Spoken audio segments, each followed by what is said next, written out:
On Thursday, the federal government and Alberta signed an agreement aimed at paving the way for a new pipeline that will help move oil from Alberta through British Columbia to Canada's west coast and then beyond to global markets such as those in Asia.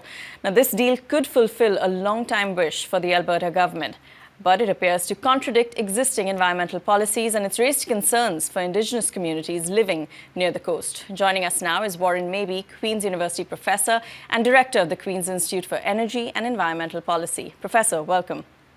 Thank you for having me.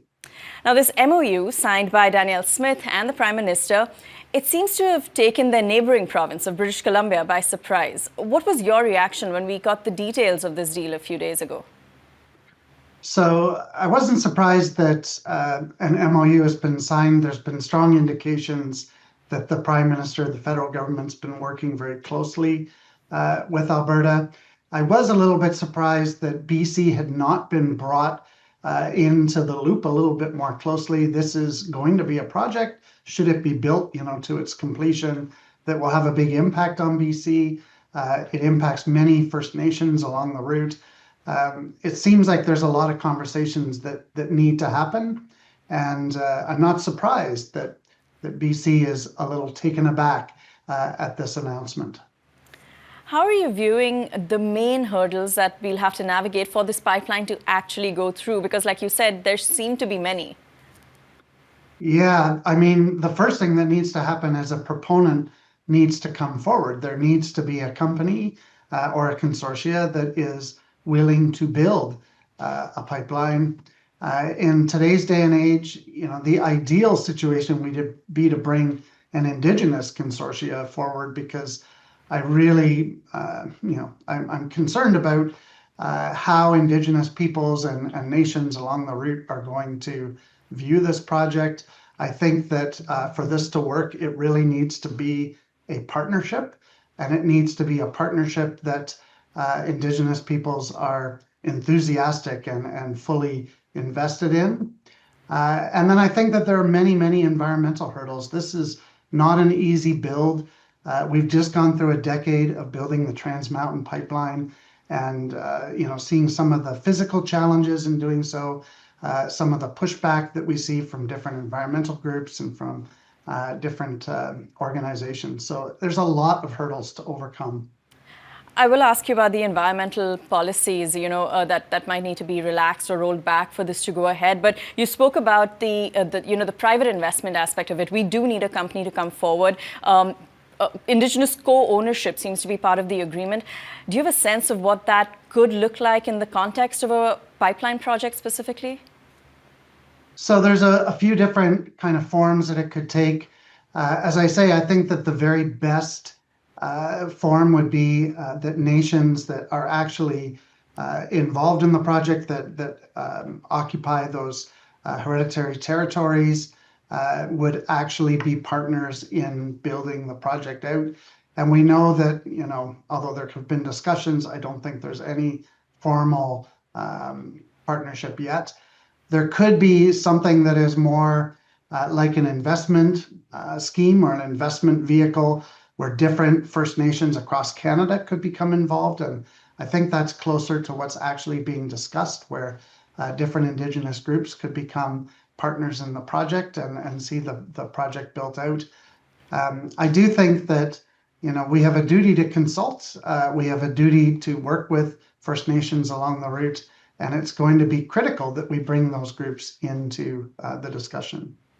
Now, in exchange for this pipeline, Alberta needs to reduce its overall emissions. They need to do that by increasing carbon pricing, developing the world's largest carbon capture program.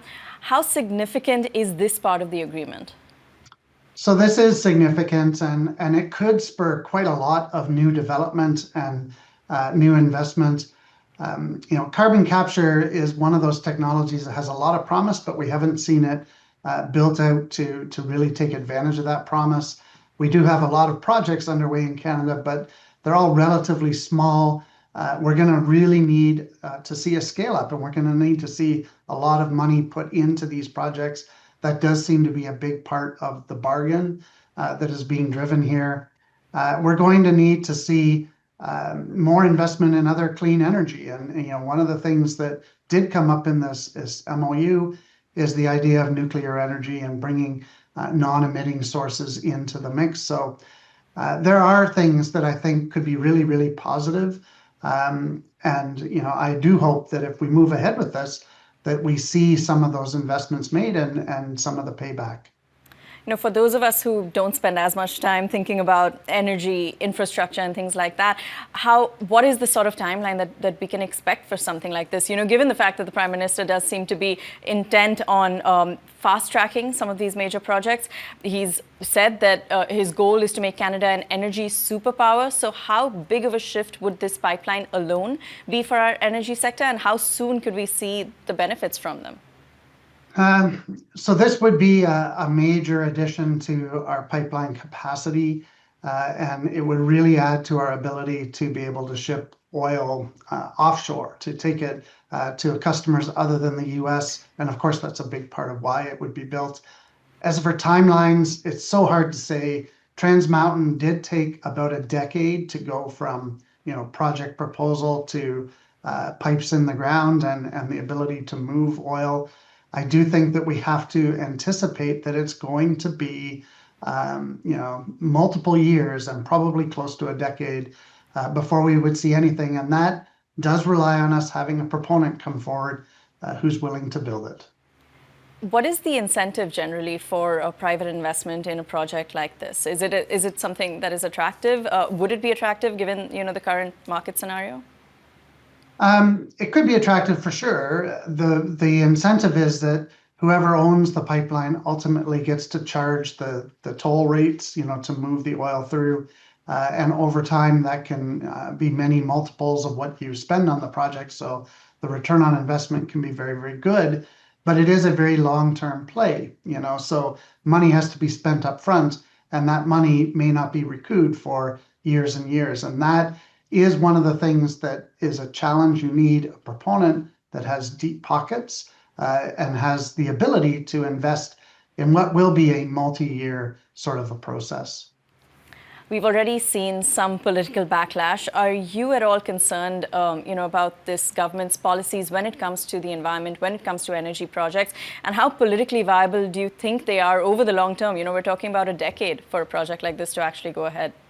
Yeah, my biggest concern is that so many of these projects are announced in the absence of an overarching plan, and without understanding how a new pipeline might fit into a long-term energy strategy, it can be very hard to sell Canadians on building the project. And I think that there are many Canadians who have a lot of reservations, a lot of concerns. They may not see what the benefit might be to them or to the country. They may be really concerned about the environmental impacts or the impacts on Indigenous peoples.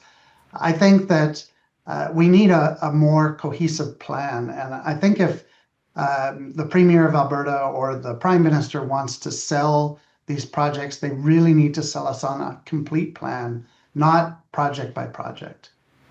All right, Professor, we leave it there for now. Thank you. Thank you very much. That is Warren Mabee, professor at Queen's University.